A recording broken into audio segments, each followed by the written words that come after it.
Assalamualaikum warahmatullahi wabarakatuh. Halo teman-teman, kembali lagi bertemu di channel saya. Nah, oke teman-teman, pada video kali ini saya akan membahas 4 tips untuk kalian yang ingin jadi seorang penulis. Jadi saya punya 4 tips bagi kalian yang dimana mungkin kalian ingin menjadi seorang penulis ya. Biasanya tiap orang itu punya cara atau tips sendiri-sendiri untuk menjadi seorang penulis, tapi siapa tahu tips ini akan berguna untuk kalian ya. Oke, tanpa basa-basi lagi kita langsung membahas 4 tips dasar menjadi seorang penulis. Yang pertama adalah hobi membaca. Jadi teman-teman, seorang penulis itu harus hobi membaca alias kutu buku ya. Karena dengan membaca buku, dengan senang membaca buku, dengan sering membaca buku, maka secara tidak langsung otak kita itu akan merekam banyak kosakata teman-teman. Jadi ketika otak kita itu sudah merekam banyak kosakata dari buku, dari tulisan-tulisan orang lain, entah itu artikel, berita atau apa saja, maka kita itu akan lebih mudah untuk mengekspresikan ide-ide kita ataupun perasaan kita. Karena otak kita itu sudah merekam banyak kosakata, jadi kita itu lebih mudah untuk menulis sebuah tulisan. Beda lagi dengan orang yang jarang atau bahkan nggak pernah baca buku ya. Itu ketika mengungkapkan tulisan itu mungkin sesekali bisa sangat bagus, tapi ya hanya di momen-momen tertentu. Jadi nggak bisa setiap nulis itu bagus ya, nggak bisa setiap hari. Beda dengan orang yang terbiasa membaca buku ya. Kalau sudah terbiasa membaca buku, maka dia itu akan lebih mudah mengekspresikan tulisannya karena di otak itu sudah menyimpan banyak sekali kosakata teman-teman ya. Ya mungkin ada seorang penulis itu yang gak suka baca buku tapi bisa jadi penulis sukses, mungkin ada ya, tapi rasanya kayak 100 atau bahkan 1000 banding 1 ya teman-teman. Nah, jadi intinya tips yang pertama adalah kutu buku alias hobi membaca buku. Terus tips yang kedua dari saya untuk menjadi seorang penulis adalah riset atau observasi. Jadi maksudnya itu begini teman-teman, kalau kalau sebuah tulisan itu kadangkala membutuhkan sebuah riset, penelitian ya. Ya mungkin gak semuanya ya, seperti tulisan imajinasi, tulisan-tulisan fiksi, cerpen, novel, mungkin ada yang gak perlu riset ya. Jadi ya hanya mengandalkan imajinasi mungkin bisa, tapi ada beberapa tulisan itu yang membutuhkan riset teman-teman. Contoh seperti semisal kalian mau menuliskan tentang sejarah kemerdekaan Indonesia ya kan, kemerdekaan satu negara, satu bangsa, kan gak mungkin nulisnya asal-asalan ya kan. Wah, ini bahaya teman-teman ya. Maka kita perlu riset, kita perlu perbanyak baca buku sejarah, tanya-tanya ke ahli sejarah. Nah, terus tanya ke veteran. Veteran itu orang-orang yang hidup di masa penjajahan mungkin.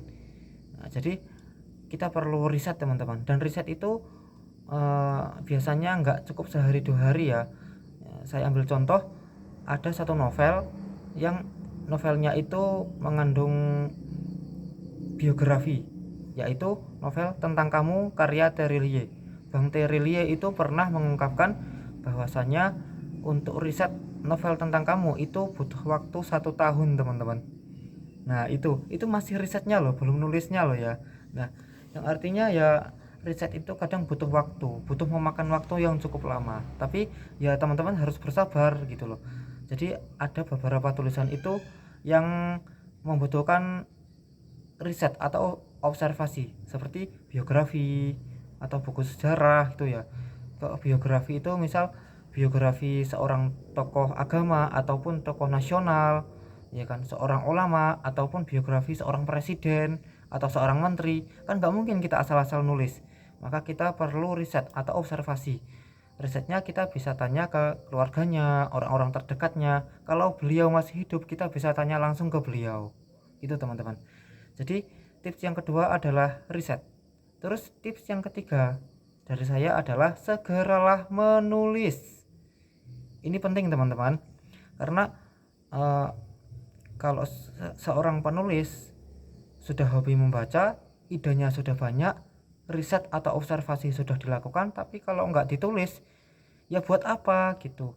Kecuali kalau hanya sekedar untuk menambah wawasan, mungkin ya sekedar riset saja sudah cukup, atau membaca biografinya saja sudah cukup, membaca biografi seorang tokoh atau membaca buku-buku sejarah saja sudah cukup, karena hanya untuk sekedar menambah wawasan.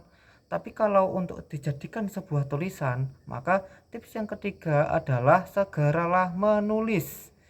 Karena yaitu kalau nggak ditulis ya udah, tulisan kita agak akan pernah jadi gitu loh, ya kan. Jadi tips yang ketiga adalah segera menulis ya. Terus tips yang keempat dari saya, tips yang terakhir, tips pamungkasnya adalah konsisten. Nah ini poinnya teman-teman. Poin dari 4 tips ini adalah konsisten ya. Jadi setelah kita sudah sering membaca, sudah sering riset, sudah ngumpul idenya, terus kita segera menulis. Terus yang keempat adalah konsisten. Karena kalau kita sudah menulis tapi kalau nggak konsisten ya kapan selesainya gitu loh, ya kan. Intinya itu konsisten. Ya mungkin wah tulisan saya ini lama jadinya, sudah berbulan-bulan belum selesai karena kebentur dengan kesibukan, dengan pekerjaan ini itu. Yang penting konsisten teman-teman. Kuncinya adalah konsisten ya. Jadi yang konsisten menulis aja tulisannya kadang nggak segera selesai, apalagi nggak konsisten. Nulis novel misalnya masih dapat 1/4 cerita nggak diterusin, nulis yang baru lagi masih dapat setengah, berhenti lagi, nulis cerpen masih dapat beberapa kalimat sudah berhenti lagi, nggak konsisten. Dengan dalih males misalnya, ya udah tulisannya banyak tapi ya nggak ada yang selesai gitu loh. Karena apa? Nggak konsisten gitu loh ya. Maka konsistenlah dengan satu tulisan dulu ya. Jadi konsisten dengan satu tulisan sampai selesai, baru lanjut dengan tulisan-tulisan yang lain ya, biar cepat selesai teman-teman, biar selesainya itu satu persatu gitu loh maksud saya. Tapi gini, kadang itu ada penulis itu ketika sedang menulis tiba-tiba muncul ide yang lain. Misalnya gini, saya menulis ide horor ya, cerita horor yang satu ini belum selesai, tiba-tiba muncul ide untuk menulis cerita romans alias percintaan. Nah ini cara mengatasinya gimana? Gampang teman-teman, kita selesaikan dulu cerita horor kita. Nah kok tiba-tiba muncul kita mau menulis cerita tentang percintaan, maka itu ditulis aja dulu, saya mau menulis cerita percintaan yang begini-begini dan begitu. Ya udah, kita catat idenya dulu. Nah, setelah itu kita lanjut nulis horornya. Setelah horornya selesai, baru kita menulis yang percintaan tadi. Biar apa? Biar nggak hilang teman-teman. Itu tips dari saya. Nah jadi itu tadi 4 tips dari saya teman-teman ya. 4 tips dari saya untuk menjadi seorang penulis, terutama kalian yang penulis pemula. Yang pertama, hobi membaca alias kutu buku. Yang kedua, itu riset atau observasi. Yang ketiga, segera menulis. Dan yang keempat adalah konsisten. Nah, oke teman-teman, sampai di sini dulu videonya.